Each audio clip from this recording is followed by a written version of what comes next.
You are listening to Unstoppable Actors, the essential podcast for ambitious, unknown actors with me, Louise, the artistic director of Standby Method Acting Studio. And for the last 13 years, I've been taking unknown actors with blank CVs all the way to Netflix dramas, Amazon Prime films, TV soaps, and stage plays around the world. And every week I'll be talking with you and sharing how you can become a paid working unstoppable actor, because you 1000% can. An acting career is doable. Are you ready to dive into the episode? Hey, welcome back to the podcast. Today's episode is such a good one. I am so excited for it.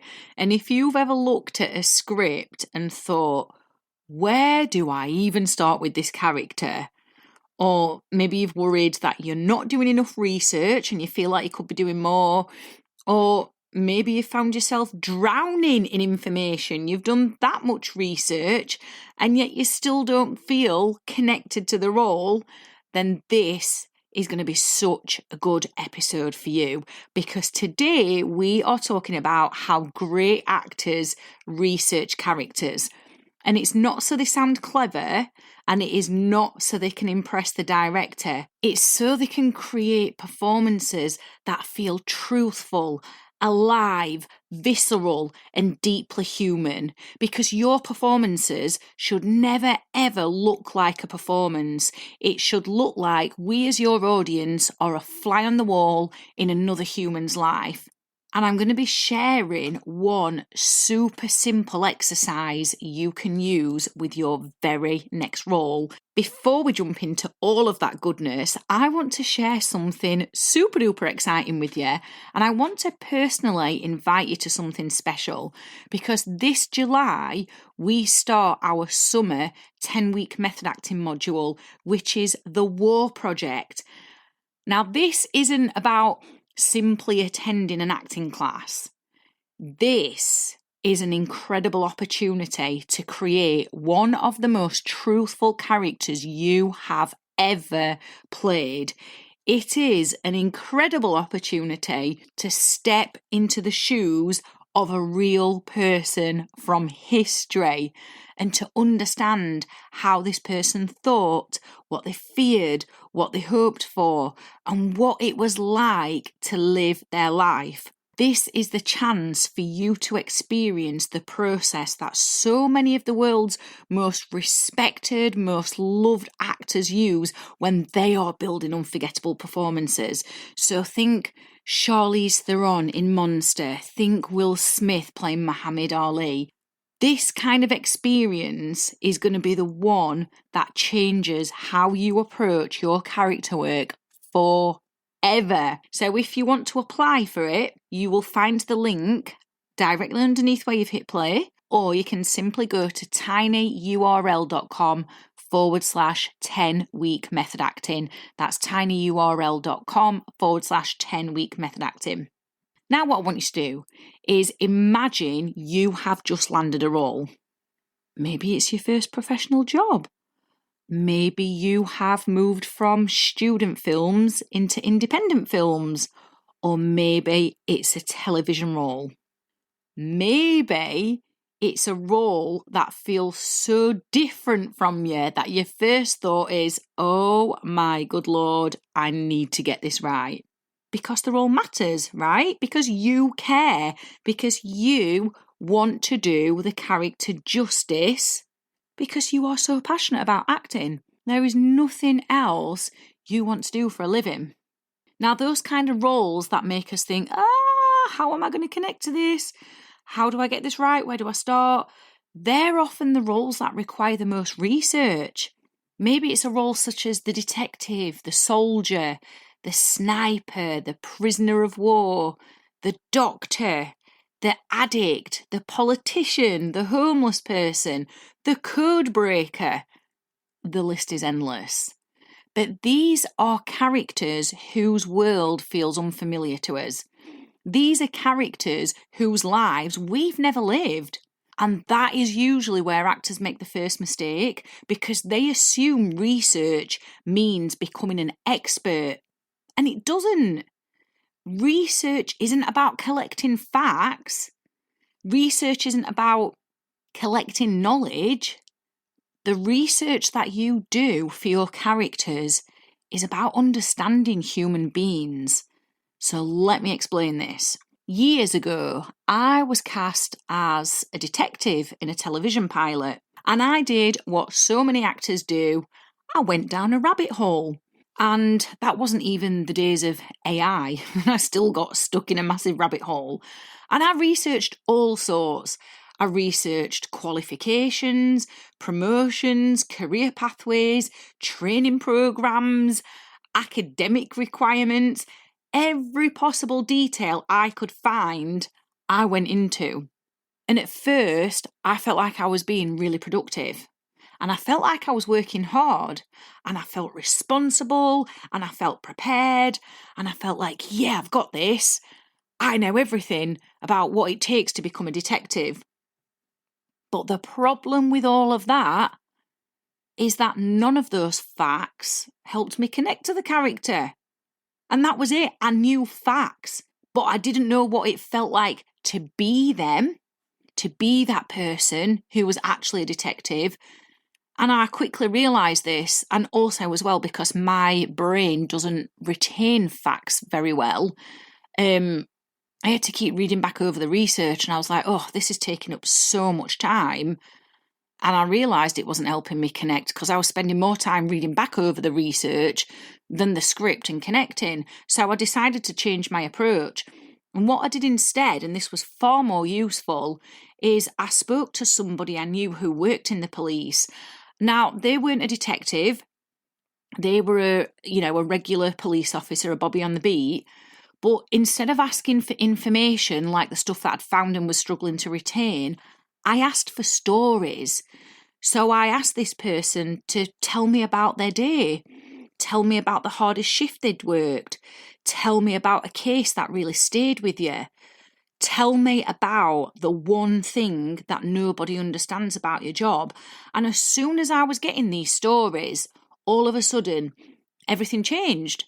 Because now I wasn't gathering information, I was entering a world, and I could imagine the long shifts. I could imagine the pressure. I could imagine the responsibility and the emotional toll and the frustration and the pride and everything that comes with being a police officer. Because not only could I imagine it in my imagination, I could hear it in her voice. I could hear the passion. I could hear the exhaustion. I could hear the fact that she loved sharing stories and that somebody wanted to hear her. And I was like, oh, this is so interesting. So then I decided to take things another step forwards, and I started watching documentaries. And again, this is not because I wanted more facts.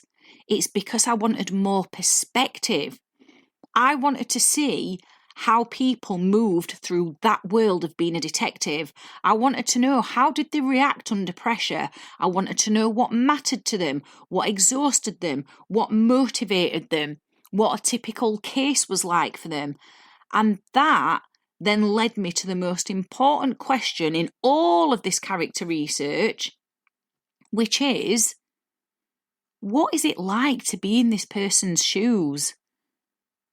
What is it like to be in this person's shoes? Not what qualifications do they have, not how many years have they worked there, not what rank are they, but what does life feel like for them? Because that is what audiences experience. They don't experience your research folder. And I know that sounds so obvious, but they don't. They experience a human being. And the research should never stop just at the job. It should also extend into the character's lifestyle. So things like their relationships, the sacrifices they make, their routines, their fears, their dreams, their pressures, the contradictions. Because when we think about it, that is where the character lives. Not in the job title, in the human being. And one of the best examples of this that I can give you from a well-known actor, globally recognised actor is Dustin Hoffman and his preparation for Rain Man, which, by the way, if you have not seen Rain Man, even though it's a golden oldie, it is a golden oldie. You really ought to be watching it because it's a masterclass in acting. So in Rain Man, Dustin Hoffman plays Raymond Babbitt, and this carried absolutely enormous responsibility. And this performance needed absolute truth and respect. And one of the reasons it became so memorable, and I do believe it won Dustin Hoffman Academy Awards, is because Hoffman immersed himself in understanding people rather than simply collecting information about a diagnosis. So if you're not familiar, Raymond Babbitt has autism. And so what he did is he spent time observing, listening, paying attention, looking at behaviour, looking at habits, looking at patterns, looking at fears, looking at relationships, because these are the little details that make somebody uniquely themselves. And the way he did it is he spent time, I think it was for about a year, with a person who had autism. So he could be respectful and be truthful. Because here's the thing I need you to remember every time you pick up a script. Great acting is not built from labels. It's not built from labels like autism, detective, soldier. It's built from observation of the human and what their spirit is and their essence and all their little unique quirks and mannerisms and their lifestyle. Because that's another mistake that actors often make. We can become obsessed with the external. So things like the accent, the weight loss, the weight gain, the hairstyle, the costume, the walk, the voice. And don't get me wrong, those things can absolutely help and they are important, but they are not the character, not the full character. They're what I would call the wrapping paper. And the character is underneath that wrapping paper. Because researching an accent is not going to tell you what keeps somebody awake at night. Yes, the accent is important, but it doesn't tell you who they are underneath. Learning a walk will not tell you what this person regrets. Changing your hairstyle is not going to tell you what they desperately want. And the actor's job isn't only to collect surface details. So those things are important. Don't dismiss it or discount them. But your job is also to discover the person underneath all of those things. And that's exactly what we're doing inside the War Project in July. Now, here's the interesting thing. You can't play a code breaker because code breaker isn't a personality, is it? It's a job. So you're immediately forced to ask deeper questions when it comes to the War Project module when you are playing a code breaker. And you need to be asking questions like, who was this person? What frightened them? What motivated them? What mattered to them? What did they sacrifice? What did they dream about? How did carrying these secrets affect their relationships? How did the pressure affect their lives? Because suddenly, when you start asking these questions, you're no longer researching a profession. You're discovering a human being. And I keep saying this multiple times because that's so important. And that is where the magic happens. And that is where actors stop performing characters and start understanding them.